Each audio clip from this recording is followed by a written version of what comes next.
In today's video, I'm going to teach you how to start an email newsletter using Flodesk. Whether you're diving into the world of email marketing for the first time, or simply aiming to polish your skills, this step-by-step guide will help you create and send engaging newsletters that captivate your audience. Let's get started. First, head over to Flodesk's website at www.flodesk.com and log into your account. If you haven't signed up yet, you might want to pause here and create an account. It's quick and straightforward. Once logged in, you'll find yourself on the main dashboard. From here, navigate to the emails tab. This is where the magic happens. Click on create new email to get started on your first newsletter. Flodesk's user-friendly interface makes designing your newsletter a breeze. You'll notice the drag and drop email builder at your fingertips. Now you can choose to start with a blank template or select one of the many stunning pre-designed options available. Remember, the templates are there to inspire you, and you can modify them as much as you like to fit your vision. As you dive into customization, you can add your personal touch by inserting text, images, buttons, and more.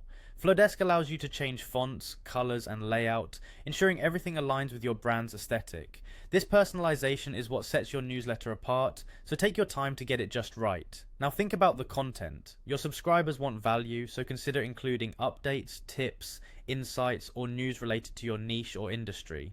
Ask yourself, what would my subscribers want to know, and base your content around that. Your subject line is crucial too, make it catchy. It's the first thing people see, so it needs to grab their attention immediately. Keep the body content brief and easy to digest. It's important to have clear, compelling calls to action, prompting your readers to engage further with your content.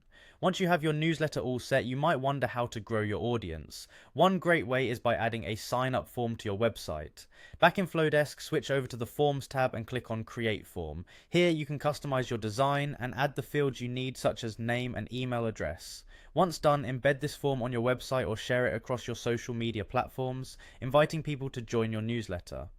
Now that your newsletter is ready and your form is set to capture new subscribers, it's time to send your email. Before hitting send, ensure that you've selected the right list of subscribers. Double check your list to avoid sending it to unintended recipients. Finally, give your email one last review to catch any errors, and when you're satisfied, go ahead and send it off. With this process, you'll be connecting with your audience effectively and professionally. Happy emailing.